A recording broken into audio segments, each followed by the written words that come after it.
Oh, damn shawarmas. All right, we are live, everybody. And today I'm chatting with my good friend, Atheist Pastor.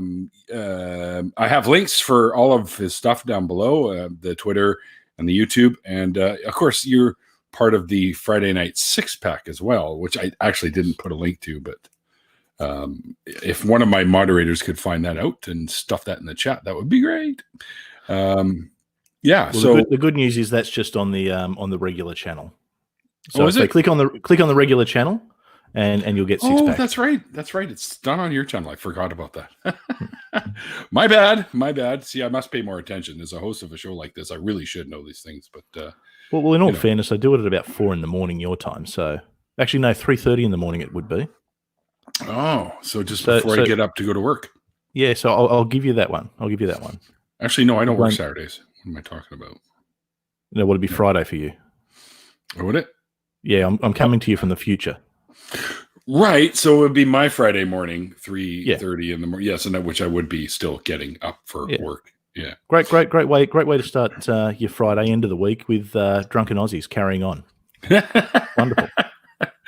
So, how long do you guys usually go with that thing? Because I don't start till 5. So, well, it's normally about 2 hours generally. Although we have gone to 5 hours before. Now which was a very, very messy one. That was just basically, it started off really serious, great topics. And by the end of it, I think we had Jen from Jen's Little Corner passing out in her chair. I was rambling on with some garbage that I wouldn't know. And it was like genuine drunken pub talk, but it was good fun.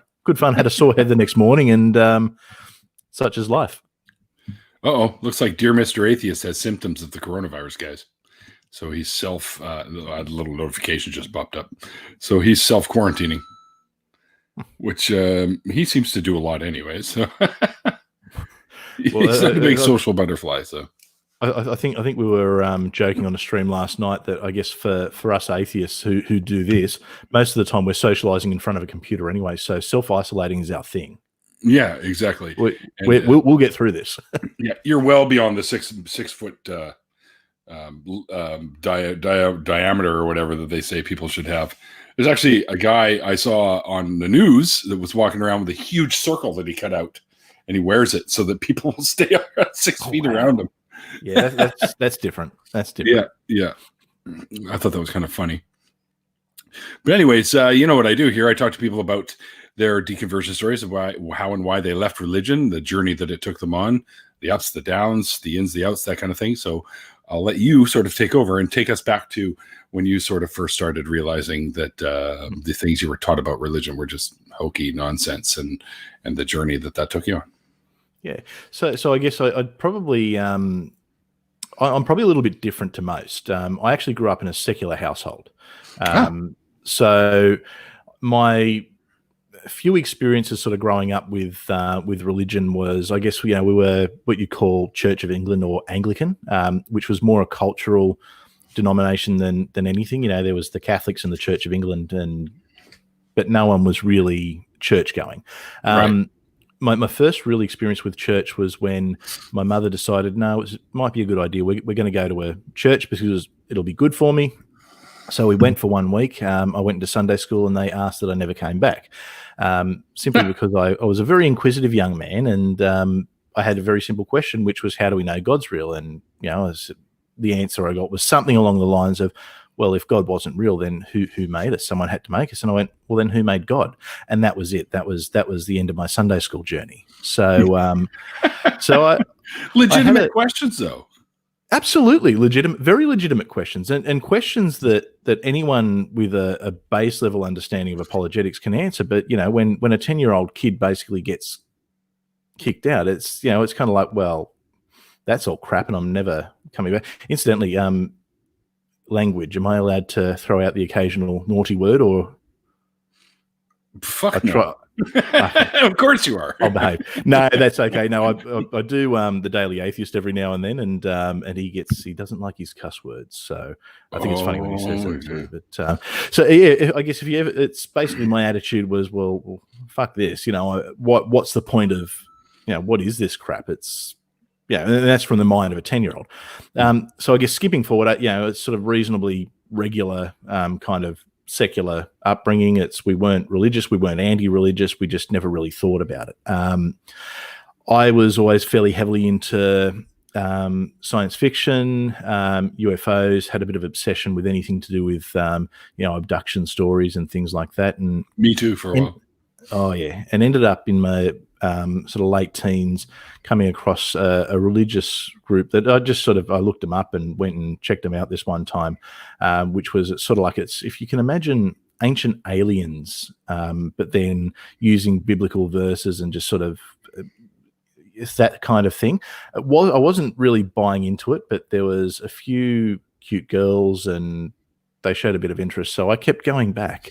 But what happened there was that was probably my first introduction to theology, because I started to learn things like I was one of girls. The girls, they did it. The Bible was right. It was all Eve. It was all her fault.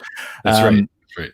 Yeah, so it's I guess that was my introduction to theology, and what actually happened was I learned enough about the basics of religion to essentially be able to debunk a little bit of it. So I was actually debunking religion before I got into religion, ironically.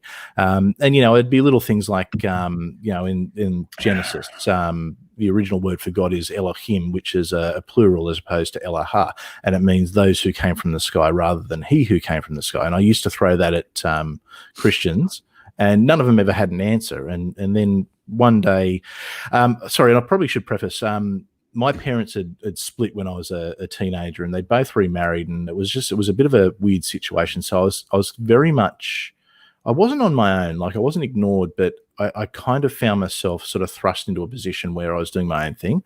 I was the end of high school, I was sort of 16 going on 17, and I had a granny flat that I lived in, and pretty much sort of got thrust into that. So I didn't have a lot of those supports there. I was fairly shy.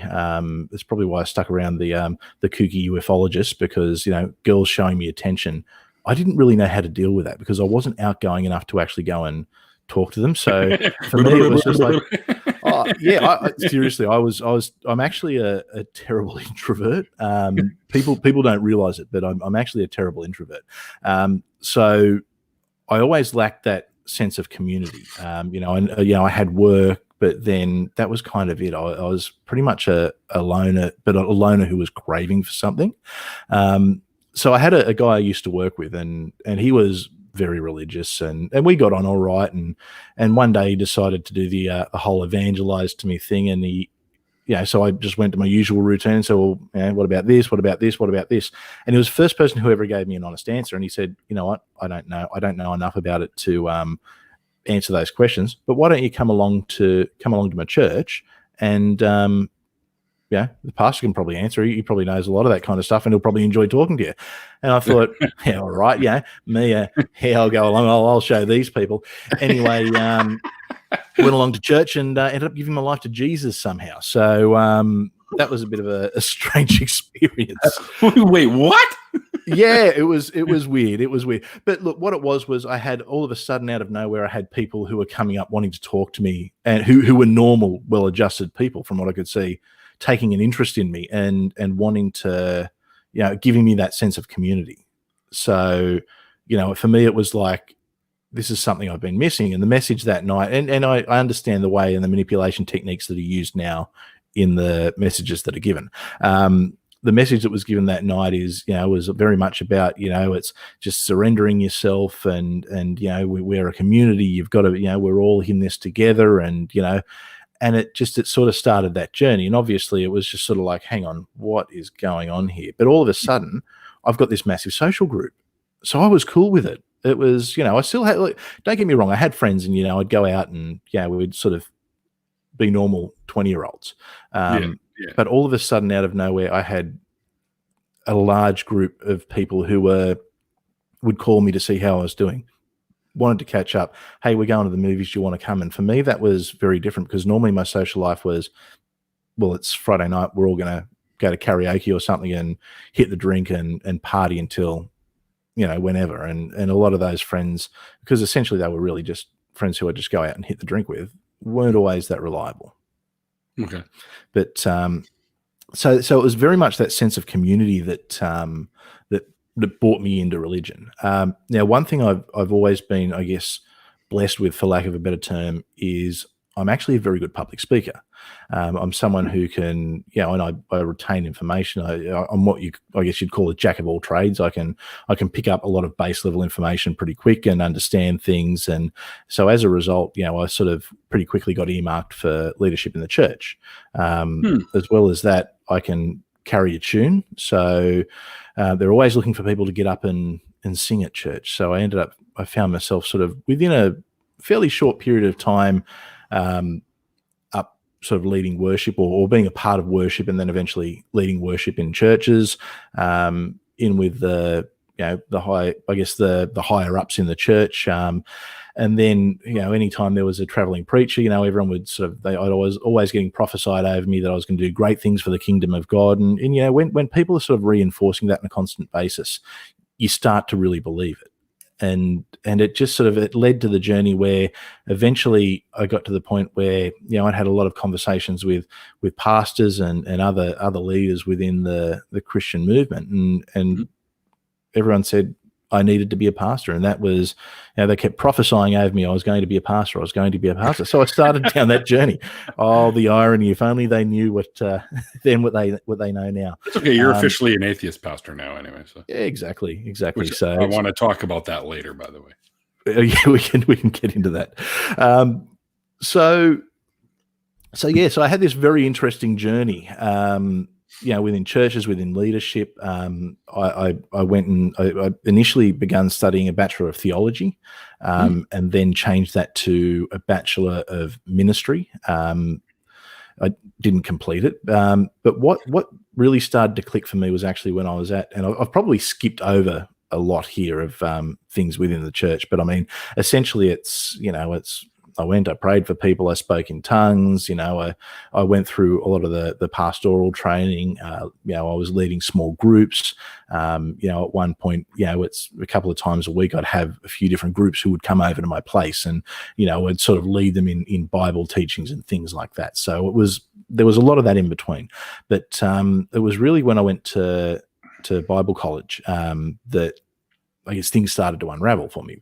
One of the biggest issues I'd had was actually evolution. And this is coming from someone who, when I was teaching scripture in schools, I used to take Kent Hovind DVDs because I figured this guy knows what I don't understand it.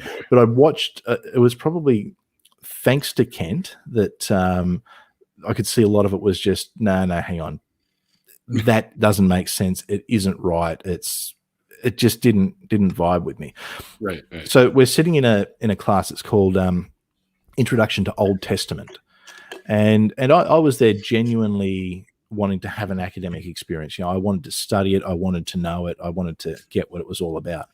And I said to we're sort of going through, and they were very much young Earth creationists. And I said, well, isn't there a possibility that evolution could fit into this narrative somehow? I know there's a lot of different theories about it. Is this something that could work out? And I got laughed at. The lecturer, who's a professor, and I'll use that in inverted commas, started laughing, and the rest of the class laughed at me. I thought it just clicked with me. It was just like, hang on, this isn't a genuine academic experience. This is just here's what you believe, here's what is the facts, and that's it. So it didn't really... I didn't like that. So it just led me to start really studying, getting into it. And I guess like a lot of people, the more I read of the Bible and the more I tried to understand it and study it, I guess my theology kind of went all over the shack. And then eventually it just sort of led to me one day waking up and saying, I don't believe. And it was a fairly awkward experience for me because I met my wife in church, and she was very much, our dating experience was a whirlwind. We met and we were married 4 months after meeting. Whoa. We kind of we couldn't control our urges, so It was if Got to get right with God. and we had to. So, and that was kind of, so she was very, very much into it. All of our friends, like our entire social group, because I mean, we're talking years and years in the church at this point. Yeah. So pretty much the core fabric of our social groups were church. So there was a period where it was fairly hard to get out of that. It was, just to walk away wasn't necessarily something we could just do. And I was afraid to tell her because I thought, well, hang on, if I tell her that what's she going to think? How's this going to play out? Especially because she was fairly devout. But eventually we had the conversation, and I was embarrassed and relieved to find out that she actually felt the same way, and she'd sort of been faking it for a bit too, because she was worried about what I'd think. So eventually we made the decision that we'd just stop going to church, and we used the excuse we'd moved to a new area. Hold it. So she was already falling out of the whole belief system at the same time that you were, kind of? Yeah. Yep. And you guys didn't realize it about each other? Looking back, I probably did, and she probably did, but there was just such a fear of saying it. There was just this whole, I was genuinely concerned. What's this going to mean for my marriage? We've got 3 kids. How is this going to play out, sort of long term? But yeah, no, I guess we were both faking it with each other. So she's not the first wife to fake it, and it's probably won't be the last.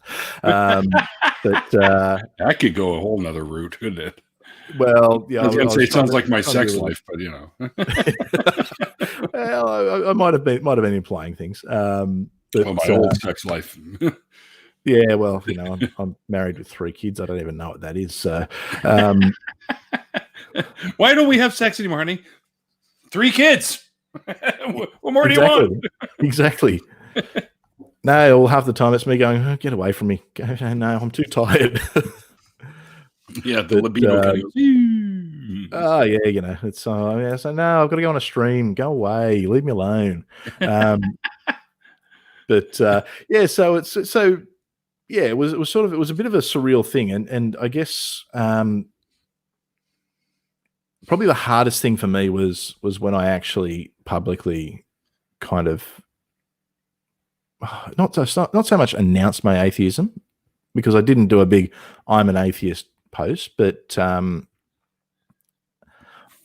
few years ago we had a same-sex marriage plebiscite here in Australia, and a lot of the people I knew, because I've got a background in politics, and I know, because of obviously my religion and combined with the politics, I know a lot of people in the religious political scene who were very much against same-sex marriage. Now, I was never against same-sex marriage. I never really had an issue with it. I just kind of didn't talk about it as much as I could, because I wasn't comfortable with the whole position, or I wasn't comfortable having a position on it, because there was the head and the heart. The head was sort of saying, no, this is the theological perspective, and that's what you've got to go with. But in my heart, it was just like, doesn't affect me. It's people can do whatever the hell they want. Exactly. So, but that was always something that was very much internalized for me. So anyway, and it was a postal vote. So everyone got to, tick it and, yes or no. And I voted obviously in favor of it, along with the vast majority of this country, who are very wise people. And what I did was I actually put on Facebook, I voted yes, and just thought, okay, we'll see what happened. And then a lot of people kind of, well, how can you do this? It's against God. And I just basically said, I don't believe anymore. I don't believe. I'm out of that. Which then led to me getting completely blocked and ostracized by about 90% of my so-called friends. Wow. And probably, yeah. And the ones that didn't split into 2 groups. Probably half of them are just, you know what, it's doesn't really matter to them. We're just friends, and that friendship was genuine enough. And for the other half, it's all they just keep in touch because they want to try and reconvert me. Because it's a big scalp to get back. Get back the pastor who walked away from religion. Huh. So it's sort of, and but it has been it's been a very difficult and lonely experience initially until I found this community, and thank goodness I found this community. And look, there was even points as I was going through it where I considered and thought, you know what, maybe I'll just go back and find a church and just do the whole I'm reconverted. But then I'd sort of sit back and think, you know, do that, and I'm jumping on a fucking plane and punching you in the head. Oh, good. I'll buy the Actually, beers. I'll have to wait a few months because the whole coronavirus thing, because everyone's on fucking lockdown. So, which is a good thing. Here, you just got to isolate for 14 days, so that's all right. It's you come here, isolate. I'll get the home delivery sent to you, and you can punch me in the head in a fortnight, and then we'll drink. No, look, and look, I'm at a point now where that thought wouldn't even occur to me. But it was just initially, it was a very, very lonely and scary place. And I say that even with, having, my family and the support and the love of my family and my extended family, like, because as much as my wife, we met in a church and she was ultra religious, she was the same as me, where her family are very secular. They just thought the whole church thing was weird. They didn't get it. So I still do have. I've actually now got that family support system around me, probably more than ever. But to go from, I guess, being in a position where people were actively wanting to come, get advice from me, talk to me, want to engage in my life, to all of a sudden, we're having nothing to do with you because you've abandoned this.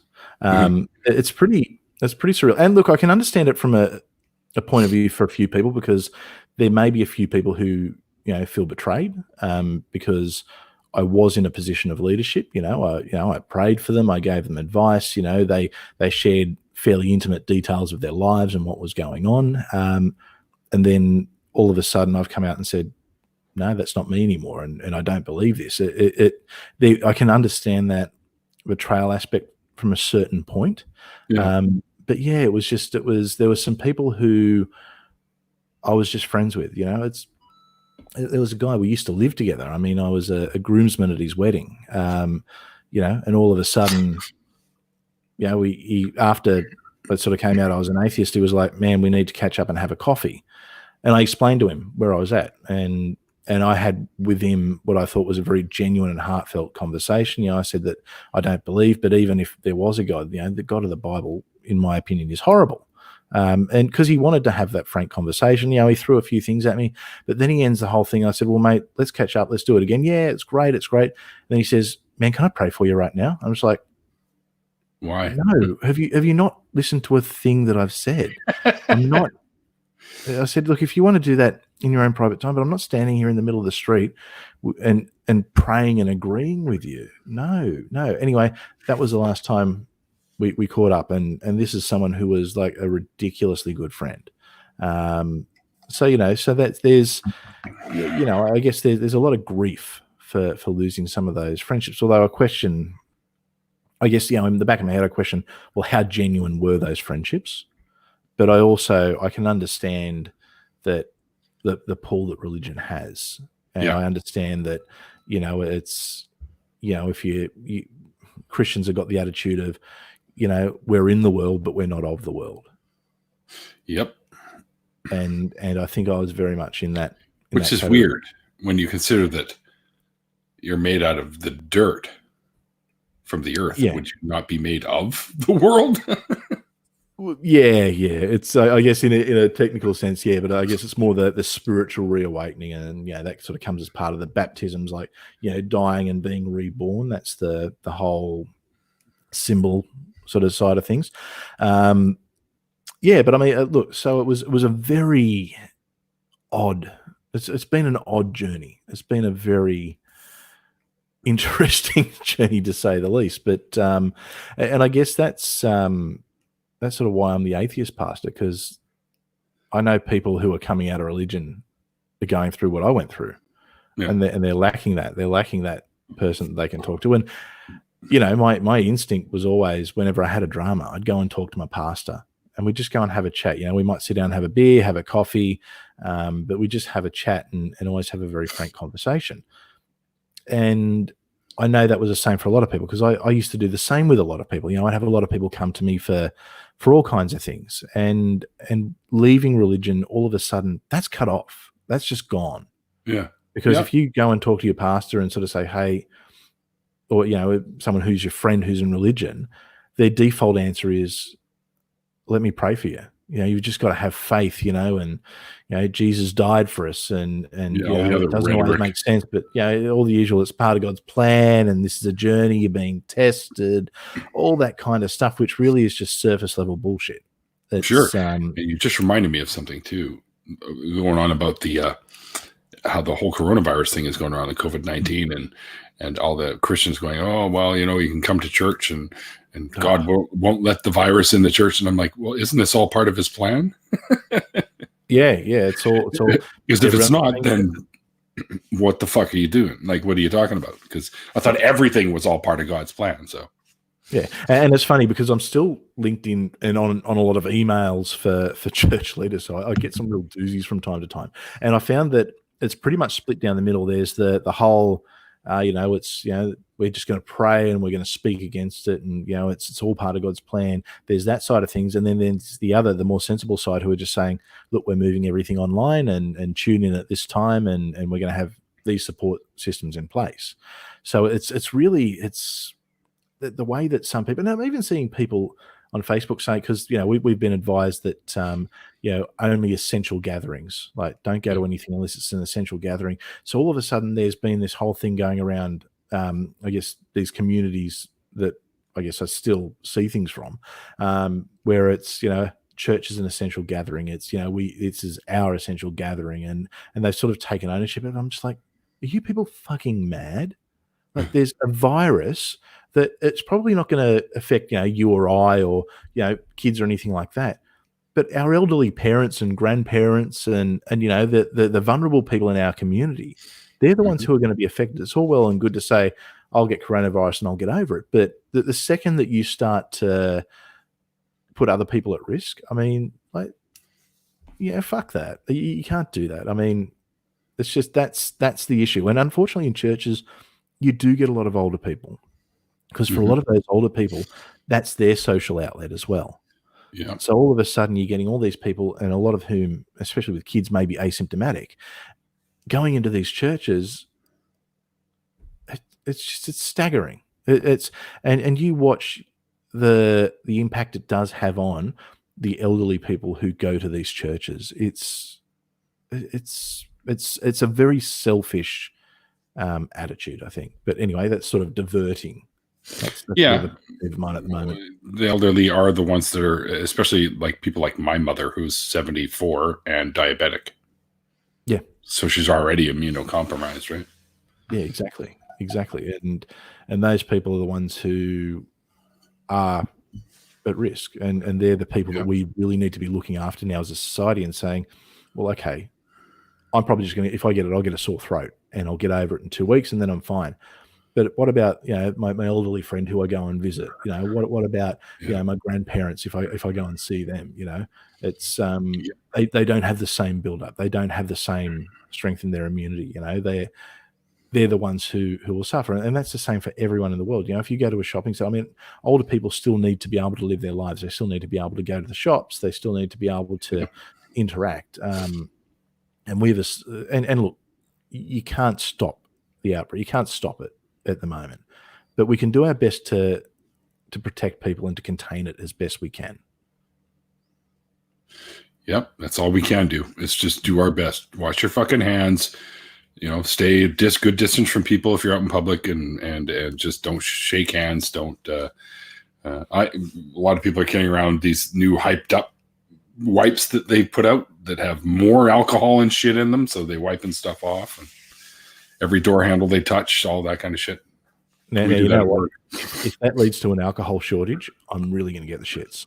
Yeah. I can handle no toilet paper, but you take away my drinks, I'll be very upset. Wow! Look at this. My friend Rory just posted this. Wow. Yeah, a lot of places Holy moly.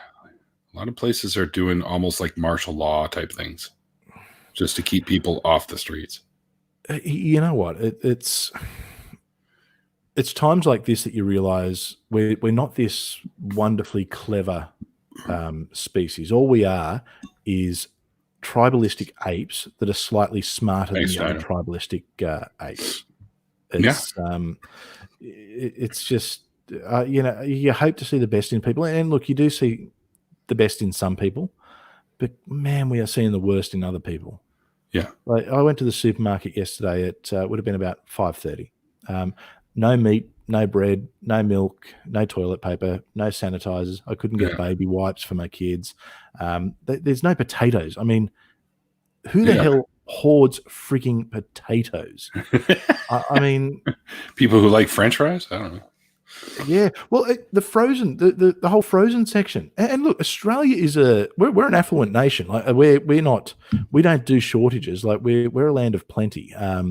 We've got the highest minimum wage in the world. It's to buy a house in Sydney is a 3-bedroom house will cost you $1 million in the suburbs, and that equates to roughly, I think, at the moment about probably 700,000 US, but I mean, we've had dollar parity with the US at times as well. So, I mean, we're a wealthy nation. So for us to be going through a period where our supermarkets are bare, it reminds me of, things I've read about Soviet Russia, back in the 70s and 80s. I'm just like, I said the same thing to my boss at work today when we were talking. Yeah. It's just, and it's not because there's a shortage of food. It's because there's a pack of panicked arseholes who have basically gone and bought all the pasta to put in their cupboard. They've gone and bought all the meat to put in their freezer. And all that's going to, it's just, all they're doing is taking it away from people who need it.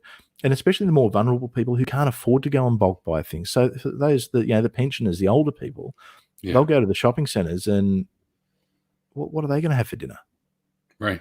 Because they didn't go out and bulk buy, a month's worth of meat in one day. I know, it's crazy.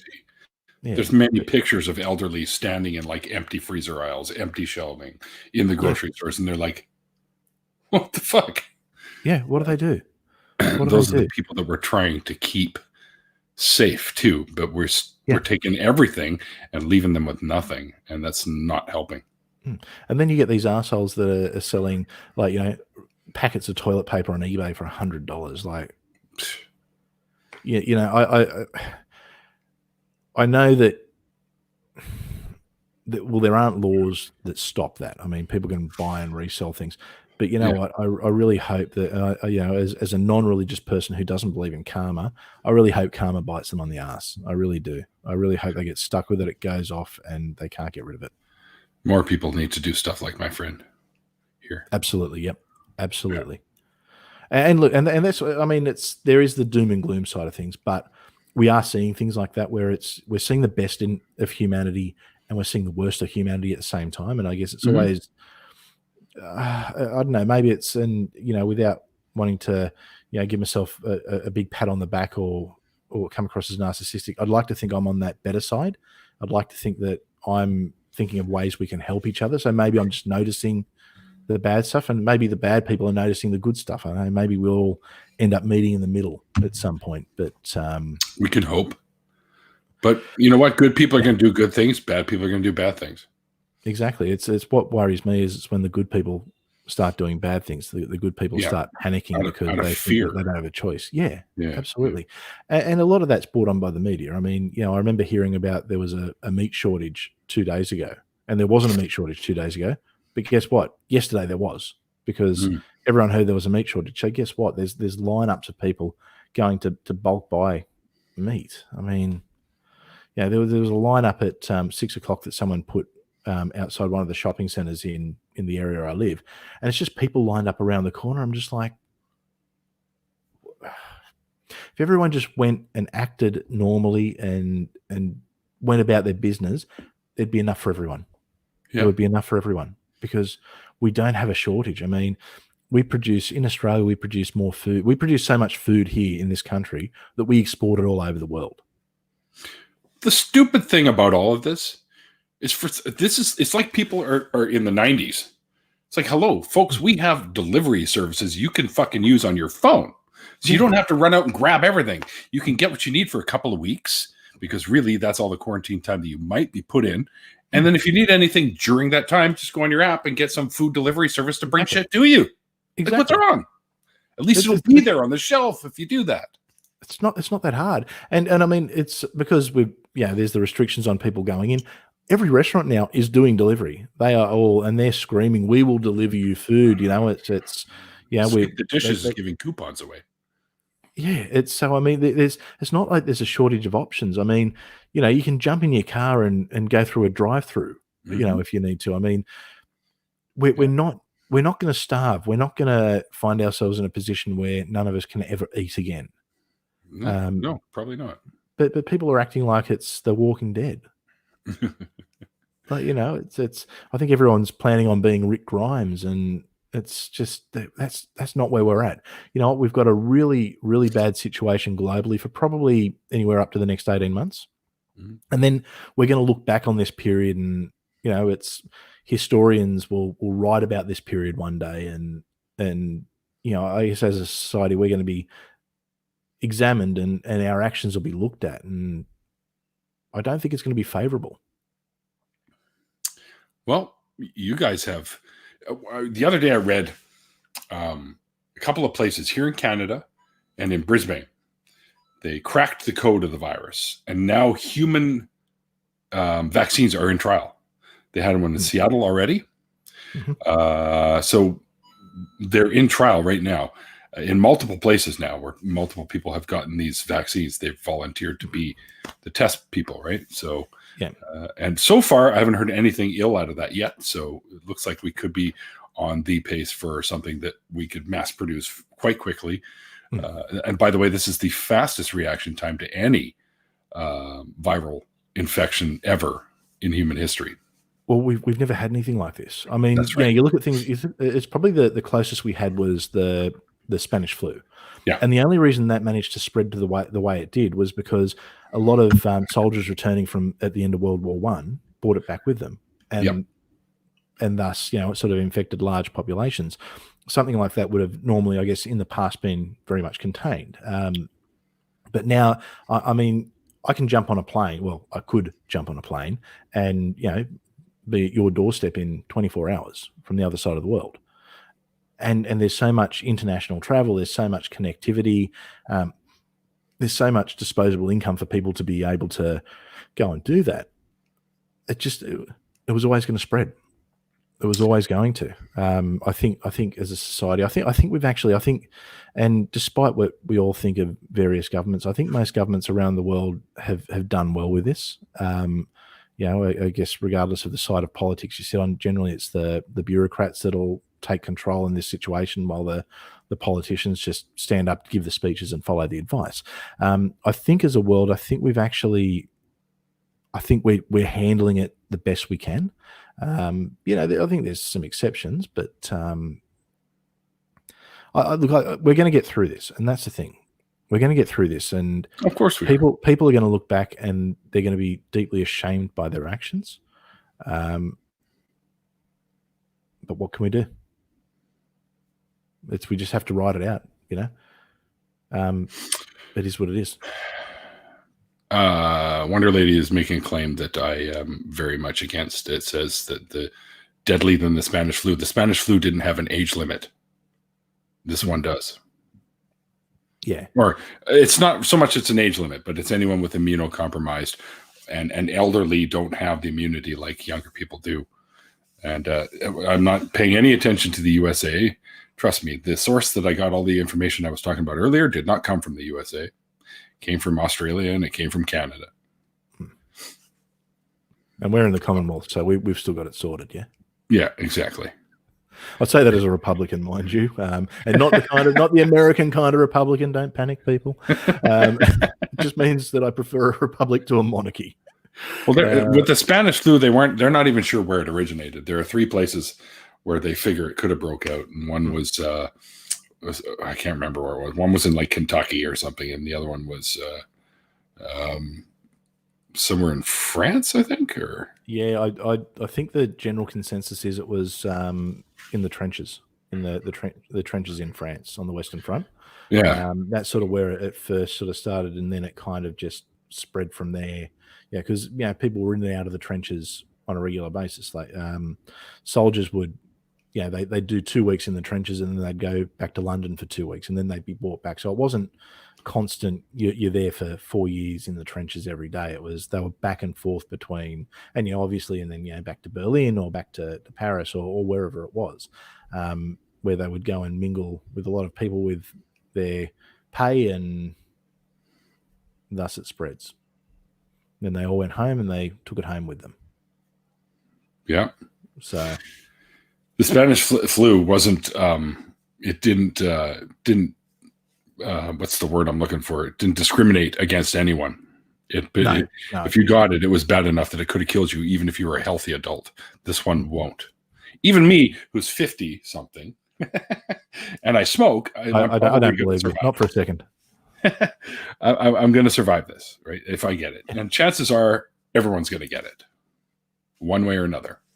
You might have had it without realizing it. Exactly, and that's the thing. It's it's especially it's well, I know kids. They reckon that pretty much any kid that gets it, you just wouldn't know because they're all asymptomatic. But that it passes on, and different people have got different levels of immunity. One thing to remember, I guess, I'm of European descent, and we survived the Black Plague. So I'm descendant of people whose immunity genetically was better and survived that. So it's it's. I think I lost my point there, but. Well, the graph that the Canadian disease guys were talking about this last night, and they showed a graph of how it's going to exponentially get huge, and then it's going to drop off as the vaccines come, and it's not going to take over a year like some people are claiming. It's just not. That's the norm, but this is not a normal virus, so they're working on it. There's like 1 billion places doing this shit right now. Not 1 billion, of course. I'm exaggerating. My dad used to tell me all the time, "Look, I've told you 1 million times, don't exaggerate." But which was supposed to be a joke. Went over pretty good there. Anyway, so he said the chart's going to go up like this, and then they're going to have another little spike, and then it'll sort of level off and do this after a while. Yeah, yeah. Regardless of whether it circles the globe, of course it's going to do that. That's just the way all viruses do that. Yeah. But we have way better equipment now than we've ever had for dealing with these things. Look how quickly they took care of SARS. And we've got the best minds in the world who are all going to be working and sharing information with each other and making sure that we get this thing knocked on the head as quick as we can. I just hope that history looks upon us kindly, and I think that's up to us. I think how we come out of this, because the world will change. There's no two ways about it. That a week and a half ago, the world changed forever. The way we live our lives has changed. Even once this is over, it won't go back to how it was. How we come out of that, I think we'll be okay. But yeah, of course, I don't think history will look kindly upon this next 12 months. Yeah, probably not. Well, I mean, it's not that they won't look kindly on it. They'll look at it as like, wow, that was a really rough time, and there was a few places that kind of did really shitty jobs at dealing with it. Yeah, exactly. Yeah. Anyway, yeah. But anyway. Enough about this. Kind of depressing, but just back to positive things like Jesus. You all need Jesus. 30 and a smoker is 50 and a smoker is really endangered. Yeah, I'm not too worried about it, buddy. No, because I'm not too worried about it because one of the guys in my music circles is around my age and also smokes, and he's just getting over it now. So, not 2 words for you. Keith Richards. Yeah, one of my favorite memes is that it's got God talking to Adam and Eve, and he's like, "Oh, Adam, this is Eve. I made her for you," and blah blah blah. Yeah. He goes, "That's great, God, but who the fuck is that guy?" And it's Keith Richards in the corner. God's like, "I don't know. He was here when I got here." Yeah, he's I don't know how he does it, but anyway, he does it. But so that's so I guess that's my basic deconversion combined with coronavirus. He deconverted right into the coronavirus, people. Yes. This is this is God's way of punishing me for leaving the faith, for walking away from Jesus. That's right. But, it's all part of God's plan, dude. It is. It's we'll go with that. People keep telling me that. People keep telling me that I'm going to come back into the faith and be stronger than ever and have such an amazing story. And I'm just like, no, I'm not. Jesus punch. The worst thing that ever happened to my faith was I read the Bible. I wasn't just the nice happy verses that you sort of get fed, or when they do the daily Bible reading plan that gives you this happy verse and that happy verse and gives you a base level understanding of what's in the Bible without all the horrible shit that's in like the Old Testament, basically. And it amazes me how many people still think Samson is this great hero of the Bible. He was a prick. Like, he lost a bet and went and killed 50 people for their clothes. Like, he's one of the great heroes of the Bible. So, any Christians who are watching, I'm going to tell you what I used to tell people when I was a Christian pastor. Go read your Bibles. Best thing you can do. Especially the Old Testament. And you know what's funny, because I heard Eric and V talking to somebody on Talk Heathen this weekend. Somebody about how the guy's claiming God never changes his mind. He says, well, then what's the whole reason behind this new covenant? He must have changed his mind. Because he was a different guy in the old. Yeah, the whole new covenant thing's just an excuse so people can not have to go and stone their disobedient children, and women don't have to go to the city gates once a month. Right. It's even the religion itself 2,000 years ago realized that some of the stuff it believed was batshit crazy. Yeah. So when you've got Iron Age people going, these Bronze Age goat herders were pretty fucked up, I think we better change a few things, and then putting the Iron Age mentality into it, and now here we are, sort of 2,000 years later, just going, this whole thing's it's not. If there was a divine being, it's so ridiculous. It's what it is. Yeah, because it's not practical, and it's a lot of it's not based in science. There's so many things that are completely out of whack, and so many things that are just. I mean, I know morality is subjective, but Yeah, and El as well, and all the other gods that were part of the old Jewish pantheon back in the day. Exactly, and good old Yahweh, he changes his mind about things.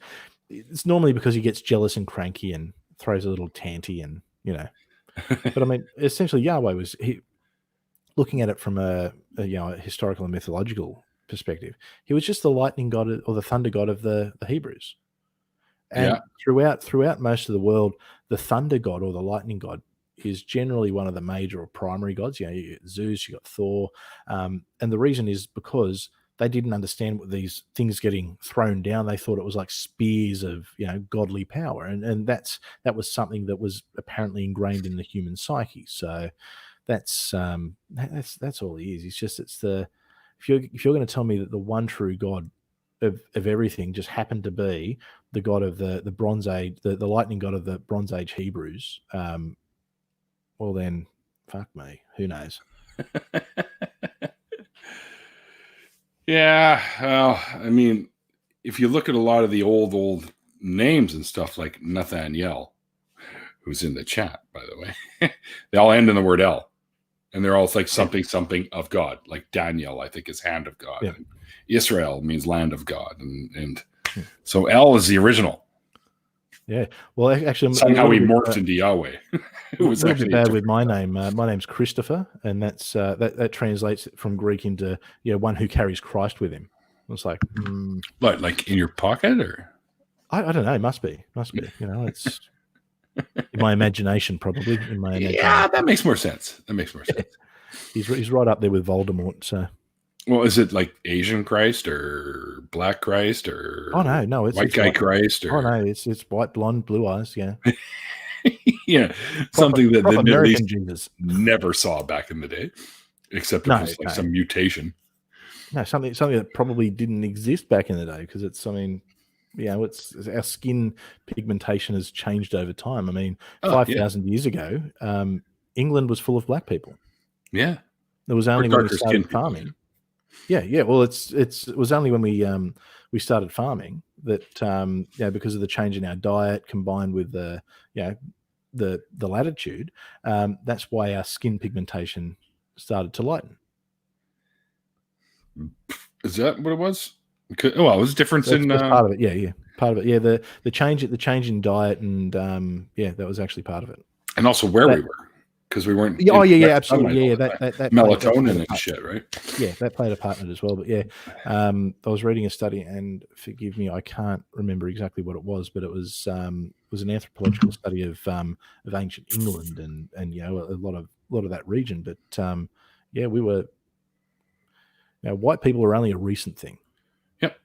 So for all the skinheads out there, I hate to tell you, but Yeah, I always thought it was kind of funny because if I remember correctly, the calling them the Aryan race, Aryans were actually from out east, I Iran, believe. yeah, Yeah. Iranian, Yeah. it's all this. I mean, I had a laugh with someone. We were sort of discussing in an archaeology class, and we were sort of discussing, how things have changed and all that, and you want to talk about the pure human. Well, that's the Africans, because they never went and intermingled with the Neanderthals. Yep. I That's mean, right. you and I, we're a hybrid, a very minor hybrid species, but Yeah, there's probably like yeah. little tiny bit of a. Yeah. They've actually at first they thought, oh yeah, it's probably probable. And they thought, oh, we don't see any traces. And then recently they said, oh yeah, actually there are traces in specific lineages.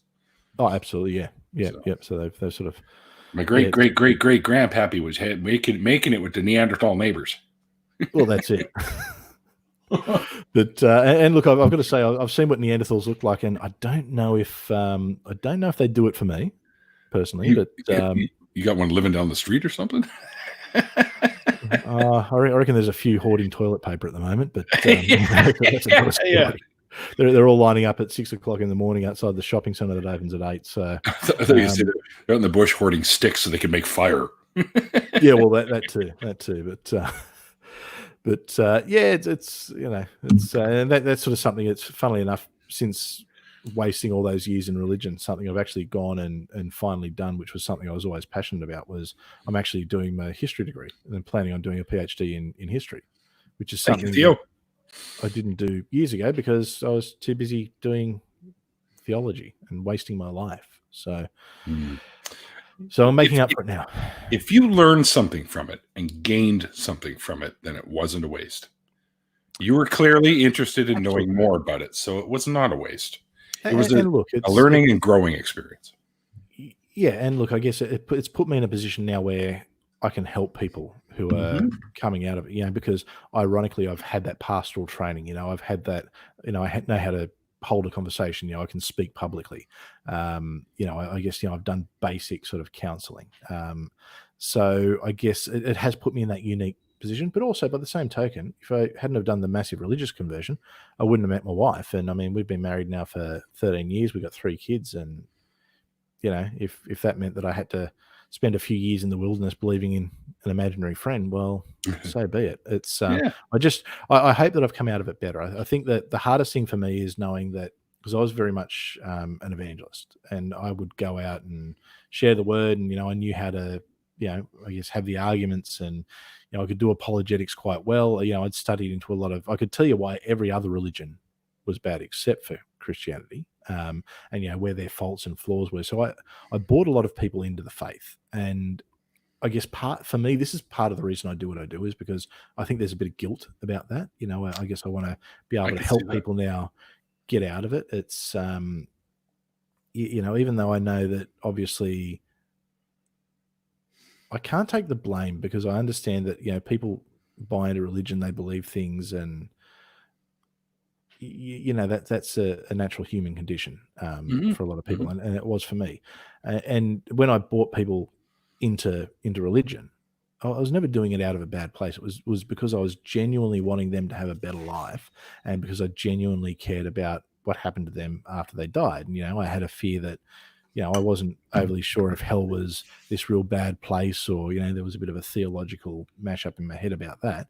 But I knew I didn't want to risk it for people. And I thought, well, if I can just help someone have a better life now, and, you know, why not? You know, Pascal's wager, I guess, was a bit of a thing going on in the background without understanding what it was, so to speak. But yeah, so that's part of the reason I do what I do now. But it was funny because when I first thought, well, I need to do this, and I didn't understand the online community that existed. And I started, you know, doing the search online, and I found a few sort of weird things, and then I came across Talk Heathen of all things, and I really started watching that, and just liked, I guess, the way that you know, Eric in particular had things. And then from there, you know, obviously discovered the Atheist Experience, and then you know, Apologia, and from Apologia I discovered Navadia, who told me that there was actually an Australian community, because I'd sort of planned on, you know, I had everything set up, and I thought, I'll go to start doing this because there's nothing in Australia. And then all of a sudden I'm just like, hang on, there's more of us than anyone. Oh yeah, yeah. Like we're everywhere. So, but it's just been wonderful, just sort of being able to, because I guess one thing that always has been a thing for me is having that need and desire for community. You know, wanting to be able to connect with people. Being an introvert, we're social species. Well, we are. But being an introvert, this is perfect for me because I can just do it from my house. I can turn it off at any time, and you know, I can, you know, I'm not sort of forced to go out and physically engage all the time. You know, it's sort of, you know, I'm not committed. I've got to be at church at 9 o'clock. The only thing I'm committed to is Friday night six pack at the moment. So, which is good. But yeah, this community, I think, it's brilliant. And I guess if I can be a part of that and help people discover the community, or, you know, if I can help people within the community, you know what, I spent a lot of years in church leadership, learning skills, and put them to use now in a different way. Let's use them for good. For good. Use my powers for good. Fuck that evil religion shit. Yeah, screw that. And even, like, I guess, you know, I do enjoy, you know, I guess the historian in me enjoys the argument about the theological aspects, and you know, sort of debunking. You know, I've become a mythicist recently, so that's been an interest. If you had told me 5 years ago that I'd be sitting here as the atheist pastor and not even thinking that a Jesus ever existed, I probably would have just gone, "Get back from me, Satan." I've always held that he never did. Yeah, at least not the described version, anyways. Definitely, it's mythology. And look, there could have been some merged kind of, or there could have been a few different characters that merged into one. But certainly not the way it's itinerant Jewish rabbis, and they just merged properties from them, and we've got super Jewish rabbi. Yeah, I mean, they were occupied at the time. I mean, it's, you know, everyone was looking for a revolutionary and a leader, and, you know, it's not uncommon. And, you know, especially considering, you know, that in the Torah, they, you know, it's very much the Messiah is coming, so they were looking for that. And, you know, it's not like now where we can jump on the internet and there's, you know, you can connect with 1 million people, or, you know, billions of people. They were very much isolated within their communities. So when someone came in and he was the Messiah, and he did this miracle and he did that, and people were like, wow. But there wasn't a lot of that got reported back then, funnily enough. But yeah, so it's a funny journey. It's been a funny journey, but I tell you what, it's as much as all the crap I went through, especially with having to, you know, losing a lot of friends and losing community, it's been the best experience of my life. Coming into this community, you know, meeting people like yourself, you know, and you know, the Australian people, the Americans, the Canadians, the Brits. There's a lot of Brits actually as well. A lot of Brits. Yeah. But just the attitude with it, like, everyone's just so happy to help everyone. Yeah. Like, I'm convinced that this community is the best of humanity. You know, I've had some technical issues with. We have our moments. we do. I mean, you know, we there's occasions where we'll eat our own as well, and you know, it's usually the same fucking charlatans that are behind it, though. Generally, yeah. generally. And look, there's also people that I've come across in the community, and you know, I mightn't share the same high opinion of them as other people. I think, you know, there's a few people that I do see using things that I would have seen in churches, and you know, but that's just my opinion, and I'm just gonna let everyone do their thing. Opinions are great things to have. Like us, informed opinions are much better. Absolutely. But yeah. I guess if I was going to say, if anyone in the chat has any questions, I'm pretty much happy to be an open book. Like it's. Why don't we do that in an after party, bud? Because we're already at the hour. We have hit the hour already, and for me, it feels like 12 minutes we've been talking. Really, holy crap! How did right? that happen? Oh, another Aussie just got. Damn it! You Aussies are spreading like the plague here. Yeah, Terry Davies just popped in. Forget coronavirus. Be more worried about Australians. The Australia virus, guys. Yeah. They pop up like weeds. One minute you think you got them all when you're mowing the lawn. Next thing you know, g'day. Oh shit, where the hell did that come from? Oh yeah, that was a pretty good g'day then. That was well done. Pretty decent accent, I guess. Yeah, you're spending too much time with us. That's the problem. Probably. Yeah. But that was all fun. Stupid stereotypical shit like shrimp on the barbie and all that shit. You know the irony? We don't call them shrimp. We call them prawns. Yeah, probably. It's shrimp on the barbie is a bit of a joke over here, because it's like what the hell's a shrimp? You fucking thank Paul Hogan for that one. Yeah, he's national treasure. He's a national tax dodger. That's about it. But that's right too. Yeah, I remember hearing about that. No, look, he had a lot of success back in the 80s, and look, to his credit, he did a great job in promoting Australia to the world.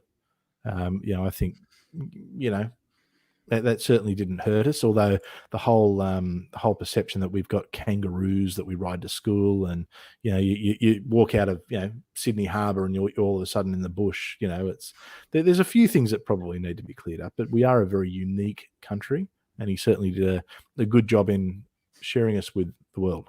Shrimps are in fried rice. Yeah, that's true. It's true. Yeah, shrimp fried rice. Hey, Sam. Weird. So now we got Terry and Sam. All right, fucking Aussies popping up all over the place. All right. Well, what we got to remember is we're in social isolation, all having to work from home at the moment, and it's the middle of the day. Giant island. Yeah, it's the middle of the day here. So I mean, you know, it's what else have we got to do apart from sit on YouTube all day? Mind you, isn't North America just a giant island too? It's just a bigger giant island. I guess everything could be a giant island. Well, you got to remember though, Australia, it's and we've been fooling you all for so long, but we actually don't exist. You've got to remember that we don't exist. We're not really here. Right. I'm actually a paid actor. I live in Albuquerque. I just do accents, you know. He lives in Albuquerque. I'm thinking that because I spent too much time with Chris Mallard, and I was watching Better Call Saul the other day, so Albuquerque stuck in my head. But Albuquerque, you're watching Bugs Bunny. I made a wrong turn at Albuquerque. Yeah, that's right, Albuquerque. That's right, Albuquerque. Let me just get some out of the way before we bring this to a close and jump into an after party. Sassy Miss India, I got 2 words for you. I did say hello, but you weren't paying attention to me at the time. And I was sort of talking while Atheist Pastor was talking. I just looked at his name, so it stuck in my head. Sam has that effect on people. He's mesmerizing.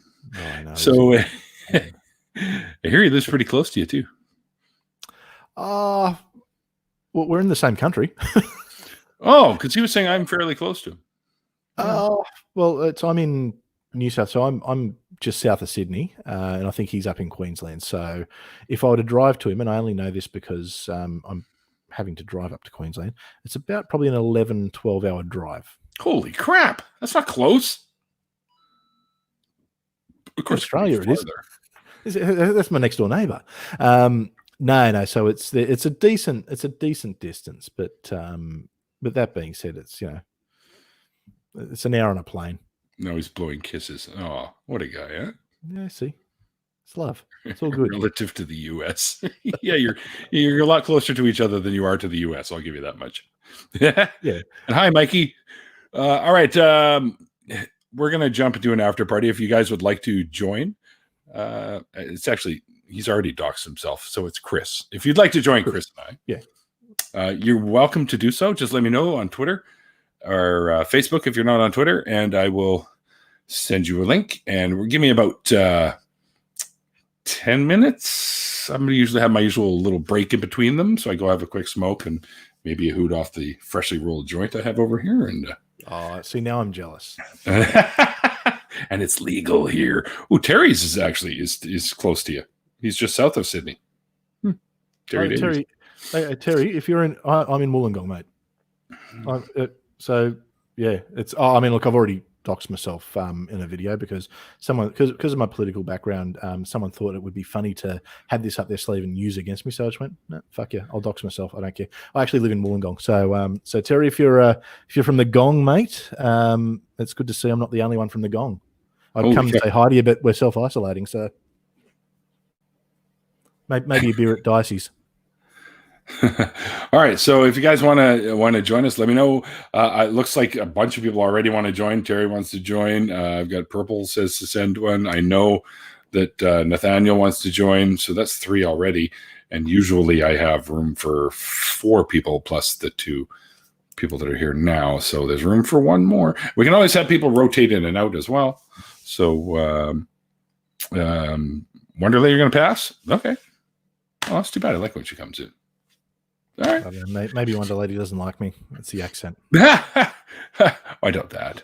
No, actually, Wonder Lady's been in a few of in the chat and a few of my streams. So it's always good to see. Actually, I'm seeing a lot of familiar faces. It's I love this community. How good is it? Seriously, how good is this community?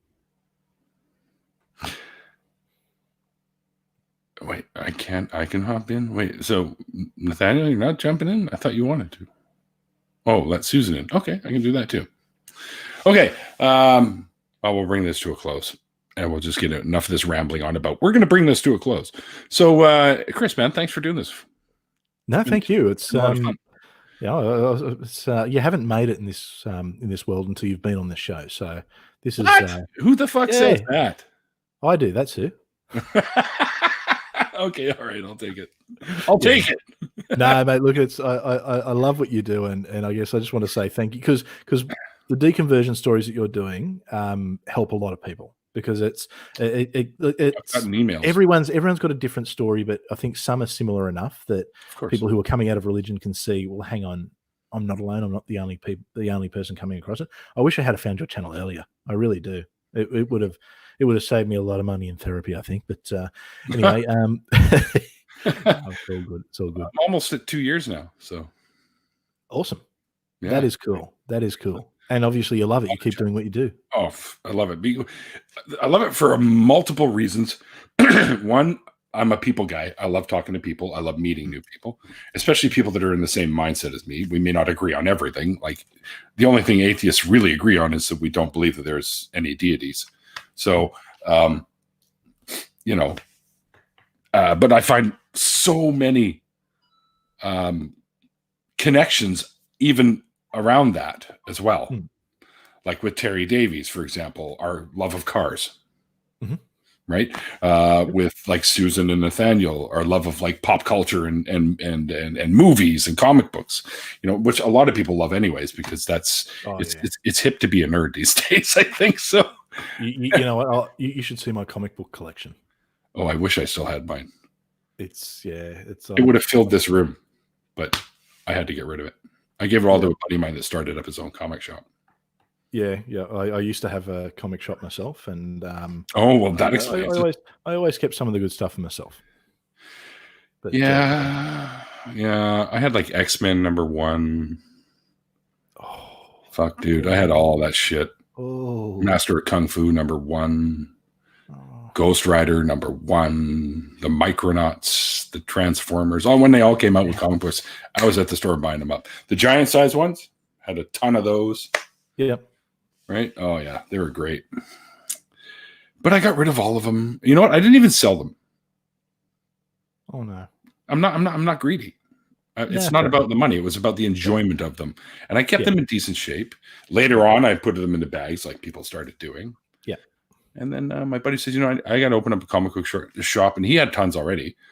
And I said, well, why don't you just take mine and make your store fucking awesome. And people can come looking for back issues. He's like, really? You give them to me? I go, dude, you just let me take shit from time to time and it's all good. Good deal. Right? So I used to go in there and get free coffees, grab a few comic books I want to read. Funny enough, I'd bring them back and he'd just reseal them and sell them. But he just let me have my pick at whatever, anytime. Yeah, cool. So that was the deal, right? Or if That I works. saw something cool, like he brought in a game that I really wanted, like, go ahead. It's like, yeah, that's all right. Yeah. Yeah, awesome. The barter system. All right. So yeah, good luck ending the stream. It seems to be that way. I think we said Jewish that. roots. See, Jews come to your house and then they stay and then they never leave. Right? So Well, there you go. That works. Well, I'm in your house too, so you're in my house. yeah, there we are. You're in my house now.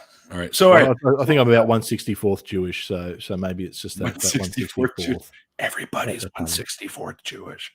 I know, but shh. All right. Once again, dude, thank you so much for doing this with me. Yeah, And, thank you. Everyone else there that's been hanging out with us and putting up with our bullshit. Thank you for hanging out.